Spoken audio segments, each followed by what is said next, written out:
team saying there today?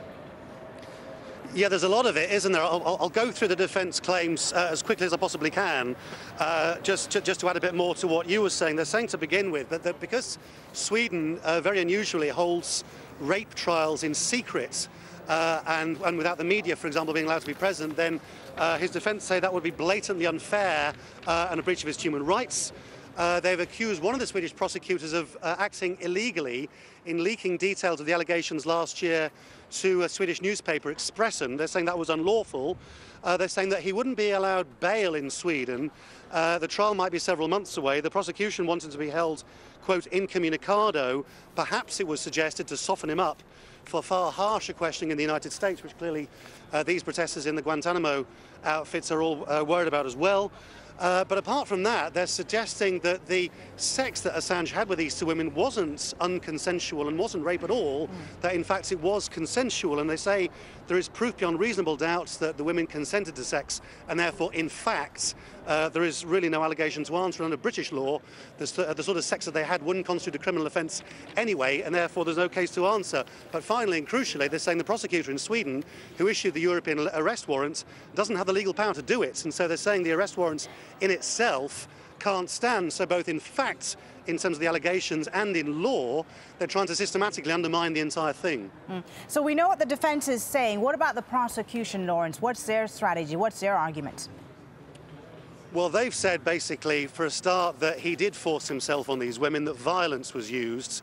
And as well as that, they're trying to undermine the idea that he's only going to Sweden really in some way at the US's behest, with a view to try to get him extradited to somewhere like Guantanamo for far graver charges to do with spying and things like that. They're saying that it doesn't necessarily follow that Sweden would do that, but clearly those concerns are still there. Assange himself has said that he would be perfectly happy, and his defence said he would have been happy to either to go to the Swedish embassy in London or indeed to Scotland Yard, the home of the London police, to be questioned via video link, and those options weren't held open to him. So there is still this sort of seeping doubt as to why the Swedish prosecutors are so keen to get him over there, even though they haven't actually charged him yet with any offence. They only want him for questioning, and so there's this sort of underlying suspicion that there's something greater and darker at play here. All right, thank you very much, Lawrence Lee, reporting there live from London.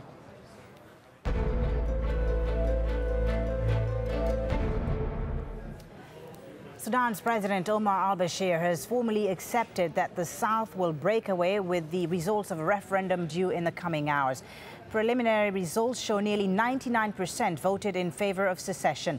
The poll was part of a 2005 North-South peace deal which ended decades of civil war. Well, let's go now to South Sudan's biggest city, Juba, where Haru Mutasa is reporting for us. Haru, are they going to be celebrating in Juba today then?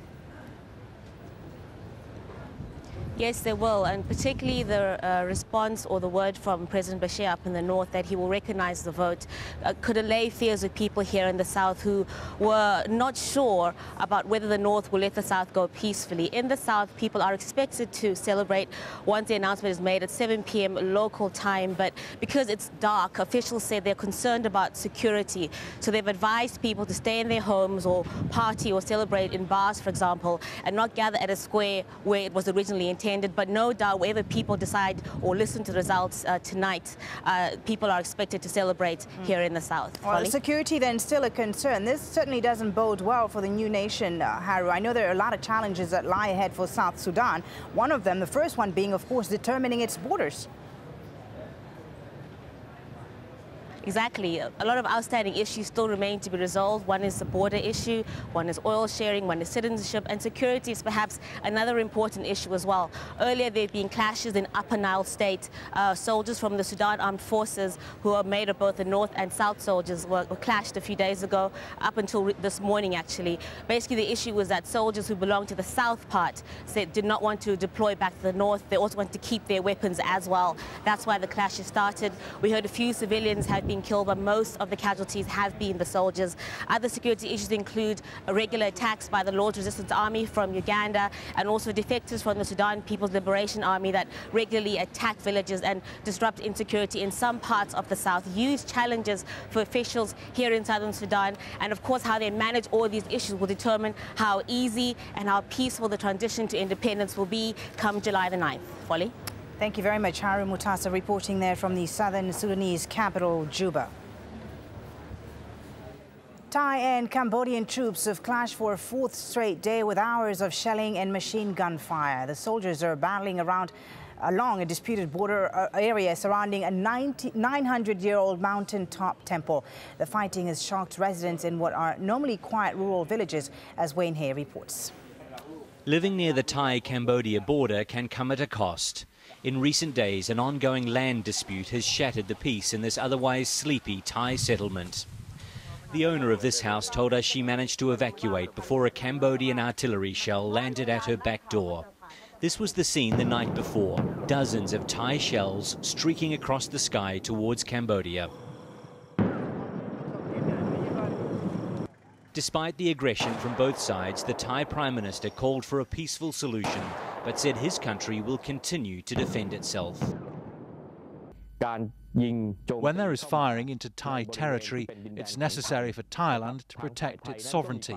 We counter the attack and we return fire only at military targets. However, Cambodian television showed footage of the ancient Preah Vihear temple in the middle of the disputed area, which they allege was damaged by shelling. In Thai territory, the soldiers remain on edge. At checkpoints, supplies are being rushed to the front line. The border villages are now largely deserted. People who have stayed behind say they're ready for more fighting. They've armed themselves and are preparing new bunkers to shelter in.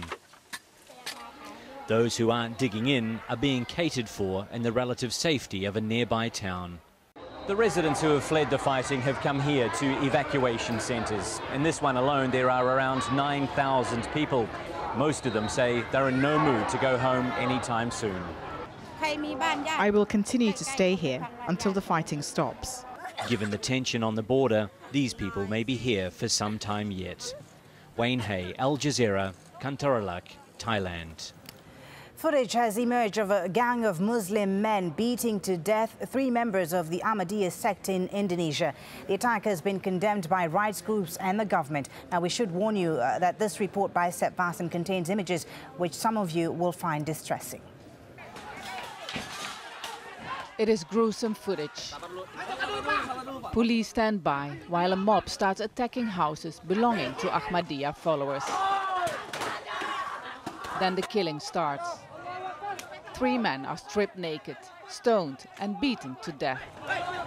The footage is too graphic to show. Police outnumbered by the crowd just stand by.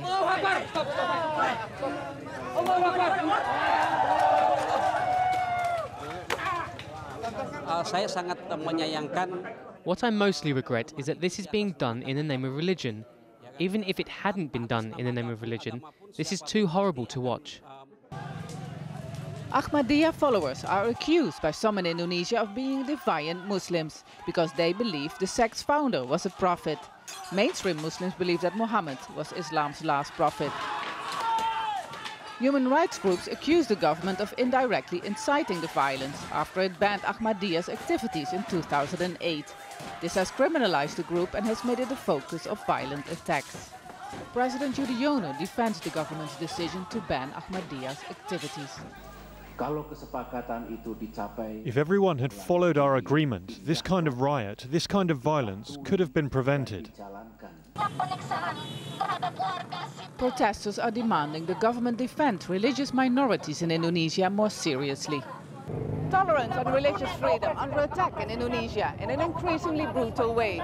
People killing others horrifically in name of religion. These protesters are demanding the government to immediately stop the incitement of hatred.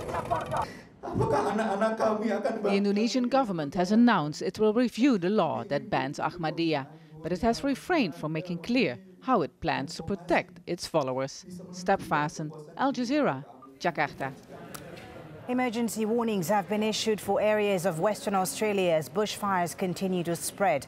Dozens of homes have already burnt down and more houses are under threat as the blaze engulfs the outskirts of Perth. Andrew Thomas reports from Sydney. After widespread floods and a tropical cyclone, the latest natural disaster to hit Australia, bushfires. Southeast of the West Australian capital Perth, a spark from industrial equipment lit bone-dry grass. A second fire developing to the north of the city. And whilst Victoria battles floodwaters, over in the west, people are battling bushfires. And we've seen the loss of homes. People who have been through the devastation of knowing that all of their possessions are gone, many of them not able to take things with them that are precious to them.